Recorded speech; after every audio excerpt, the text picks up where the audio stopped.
महाराष्ट्रातील कानाकोपऱ्यातील राजकीय, सांस्कृतिक, क्रीडा, शैक्षणिक, आर्थिक, आध्यात्मिक, सामाजिक व गुन्हेगारी वृत्तांचा आढावा देणारं न्यूज चॅनल म्हणजेच ब्रेकिंग न्यूज लाईव्ह नाशिक। आम्ही दाखवतो देशाची सत्य परिस्थिती।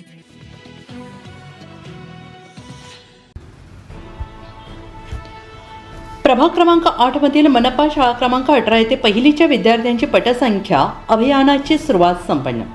महापालिका शाळेची पटसंख्या वाढावी या शाळांकडे विद्यार्थी आकर्षित व्हावे, शिक्षण अधिकारी डॉक्टर सीमा चौधरी यांच्या सूचनेनुसार प्रभाग क्रमांक 8 मधील मनपा शाळा क्रमांक 18 शाळेतील मुख्याध्यापिका सुनीता जाधव तसेच शिक्षकांनी पुढाकार घेतला आहे। सर्व शिक्षक एकत्र येत पहिलीच्या वर्गात प्रवेश घेतलेल्या विद्यार्थ्यांना प्रभागातील नगरसेविका उषाताई बेंडकोळी, अंकिता शिंदे, कविता लोखंडे, शिक्षण अधिकारी डॉक्टर मीता चौधरी यांच्या हस्ते बक्षीस तसेच टोपी भेट देत मनोबल वाढवण्यासाठी प्रयत्न केले। या अभियानाची सुरुवात प्रभाग क्रमांक 8 मधील शाळा क्रमांक 18 येथून पहिली सुरुवात करण्यात आली। सर्वप्रथम विद्यार्थ्यांनी पथनाट्य सादर केलं। शिक्षकांनी बाहुली नाट्य सादर करत विद्यार्थीमध्ये डान्स घेण्यात आले। गेल्या काही वर्षात महापालिकेसमोर इंग्रजी माध्यमातील शाळा, खाजगी शाळांचे आव्हान आहे, त्यावर मात करण्यासाठी महापालिकेच्या अनेक शाळांत सेमी इंग्रजी, ज्ञानरचनावाद, डिजिटल वर्ग, बोलक्या भिंती अशा नाविन्यपूर्ण संकल्पना राबवण्यात आलेल्या आहेत। महापालिकेतील अनेक शाळांनी खाजगी शाळांना लाजवणारी शैक्षणिक कामगिरी केली आहे। हिरवी शाळा, सुंदर परिसर या माध्यमातून शाळेचा कायापालट केला आहे। शिक्षकांचा पुढाकार, इमारत दुरुस्ती, कॉम्प्युटर लॅब, प्रयोगशाळा सुरू केल्या आहेत। आलेल्या सर्व मान्यवरांनी आपले मनोगत व्यक्त केले। यावेळी हिरामन बेंडकोळी, भीमराव कडलक, अशोक जाधव, बाळासाहेब मंडलिक, शरद मंडलिक, नंदू लावण, ॲडव्होकेट महेंद्र शिंदे, दशरथ लोखंडे, कैलास आचारी, शरद बेंडकोळी, सुरेंद्र महाले, किसन मंडलिक, लहांगे भाऊ, धनंजय लहांगे, प्रवीण अहिरे, रोहिणी नायडू, अहिल्याबाई डोंगरे, नंदू शेवरे, अमोल जाधव, शिवा झुरडे, दत्तू लहांगे, विशाल जाधव, अनिकेत गडद विशाल जाधव, अनिकेत गडद यांच्यासह भाजपाचे संपूर्ण पदाधिकारी तसेच ज्येष्ठ नागरिक, परिसरातील नागरिक उपस्थित होते। ब्रेकिंग न्यूज लाईव्ह नाशिकसाठी अमित रावत, सातपूर। की आपल्या शाळेतला करण सोनार हा मुलगा महाराष्ट्र राज्यातून पहिला आलेला होता, तर त्याला शिलाँग येथे 40,000चं बक्षीस प्राप्त झालेलं होतं। म्हणजे हा मान आपल्या शाळेलाच मिळालेला आहे। आणि आता सुद्धा मला सांगायला अतिशय आनंद होतो की मुख्यमंत्री माझी शाळा सुंदर शाळा या उपक्रमामध्ये ह्या वर्षी आपली शाळा नाशिक जिल्ह्यामध्ये पहिली आलेली आहे। गणवेश त्याचप्रमाणे रेग्युलर गणवेश अशा 2 प्रकारचे गणवेश आमच्या शाळेमध्ये दिले जातात। मध्यान्ह भोजन व्यवस्था आमच्या शाळेमध्ये केलेली आहे। तसेच विद्यार्थ्यांची आरोग्य तपासणी वर्षातून 2दा केली जाते। काही विद्यार्थ्यांना अडचण असेल तर पुढे त्याचा पाठपुरावा करून पुढच्या दवाखान्यात त्यांना पाठवलं जातं। तसेच विद्यार्थ्यांना शैक्षणिक साहित्याची मदत आमच्या शाळेत होत असते। आणि सर्वात महत्त्वाचं म्हणजे आमची शाळा स्मार्ट बोर्ड युक्त डिजिटल लर्निंग त्यामुळं आज काही मुलं जे शाळेमध्ये शिकलेत त्यांना इतका त्रास होतोय की त्यांना व्हॅलिटी बाबतीमध्ये सहज होते, मुलांना थोडंसं अवघड होतंय। कारण मुलं आता पस्तवतात आणि पालक पस्तवतात, कारण आपला पेन आपल्या हातात असतो लिखाणच्या वेळेस, ते पालकांच्या हात नसतो आणि त्यानंतर ते इतके पस्तवतात की आई तू त्यावेळेस लक्ष का घातलं नाही। आणि मुलांना तर शिकण्याचं त्यांना असं समजतं की आपले आडे राहिल्यामुळं आपले नुकसान झालेले, पण जेणेकरून आई वडील नुकसान न करता आपण शिक्षक लोक मुलांचं नुकसान करत असतात।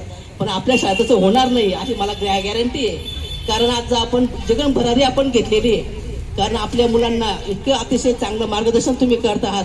आणि जिल्ह्यामध्ये शहर पूर्ण आता महाराष्ट्रामध्ये आपली शाळा 1 नंबरला आलेली आहे। तर तुम्हाला म्हणून धन्यवाद देईल मॅडम, तुम्ही अतिशय चांगले कष्ट घेतले, सर्व शिक्षक वृंद असतील सर्वांनी। कारण तुम्ही जसे आपल्या लहान मातीचा गोळा जो आहे तो कसा घडवायचा हा तुमच्या हातात आहे आणि तुम्ही तो घडवलाय। आणि या ठिकाणी पालकांना विनंती करते की आपली जबाबदारी अशी असते की मुलांना शाळेत वेळेवर सोडणं, सर्व काही करणं। आणि शाळेमध्ये सुद्धा बघा की आपल्या शाळेमध्ये दर 6 महिन्याला आरोग्य शिबिर घेतात, ही खूप आनंदाची बातमी आहे। कारण उन्हाळ्यामध्ये आणि पावसाळ्यामध्ये मुलांचं आरोग्य खराब होत असतं, कारण उन्हाळा संपला की जे पाऊस पडतो ते घाणीचं पाणी आपलं मिक्स होत असतं आणि मुलांच्या आरोग्यासाठी ते थोडंसं घातक ठरतं. आणि उन्हाळा लागल्यानंतर आपण त्यावेळेस पाण्याचं कमतरता भासते आणि आपण कुठं ड्रेनचं आपलं कुठं टँकरचं पाणी पितो, कुठं याचं पाणी पित असतं. पासून तुम्हाला आभारी आहे. ज्या ठिकाणी मला बोलण्याची संधी दिली त्याबद्दल मी तुमचे आभारी आहे. आणि आत्ता या विद्यार्थ्यांनी जे काही नाट्यपथ्य असेल, काही आपल्या सावित्रीबाई फुले असतील, यांनी सर्व अतिशय चांगलं असं मार्गदर्शन केलं आणि चांगलं पठनाट्य आपण सादर केलं. त्याबद्दल मी त्या मुलांसह मी मनापासून आभारी आहे. मान्यवर आणि व्यासपीठावर बसले सर्व मान्यवर, शिक्षकवृंद आणि वर्गातले आपले लहान बाळगोपाळ आणि पालक यांचं मी स्वागत करते. आज पटनोंदणीचा हा कार्यक्रम खूप छान पद्धतीने घेतलेला आहे. मॅडम तुम्ही आणि आपली मराठी शाळा ही मातृभाषा आहे, याच्यासाठी मी सर्वांना शुभेच्छा देते. ही शाळेत अशीच नोंदणी व्हावी आणि अजून तुमची शाळेची प्रगती वाढावी, हेच मी तुम्हाला शुभेच्छा देते. धन्यवाद.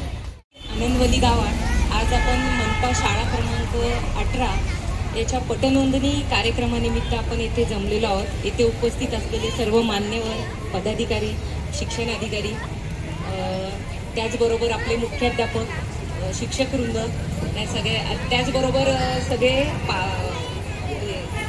पालक यांचे धन्यवाद आज इथे आल्याबद्दल. आणि आपली पटनोंदणी म्हणजे मी गावकऱ्यांना, नागरिकांना विनंती करते का या मनपा शाळेमध्ये पटनोंदणी आपले करून घ्यावी मुलांची.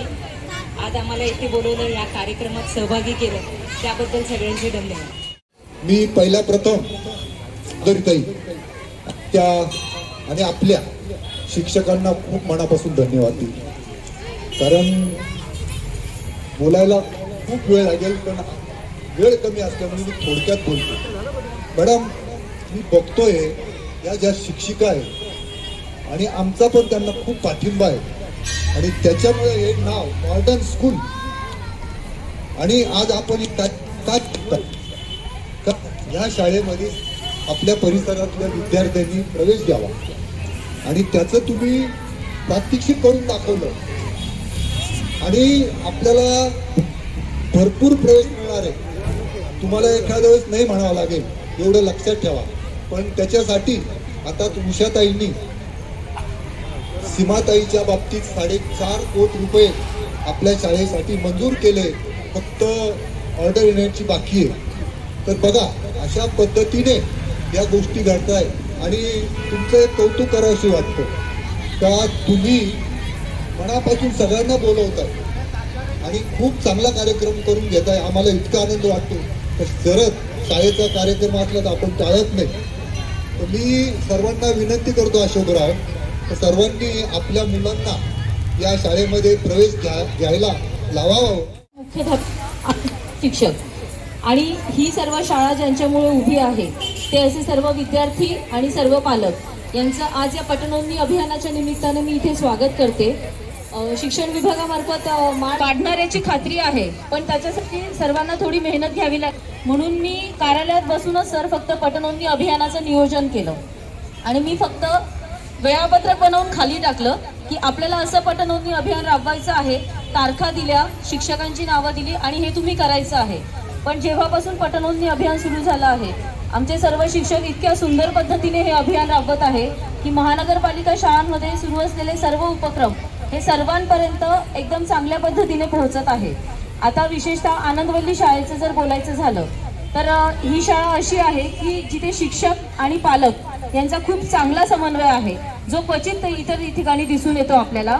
आणि हा फार महत्त्वाचा आहे, कारण जेव्हा शाळा आणि पालक हे विद्यार्थ्यांसाठी एकत्रित काम करतात त्यावेळेस विद्यार्थ्यांचं भविष्य हे खूप छान पद्धतीने घडतं. आणि हे आपण आनंदवल्ली शाळेत पाहतो आहोत.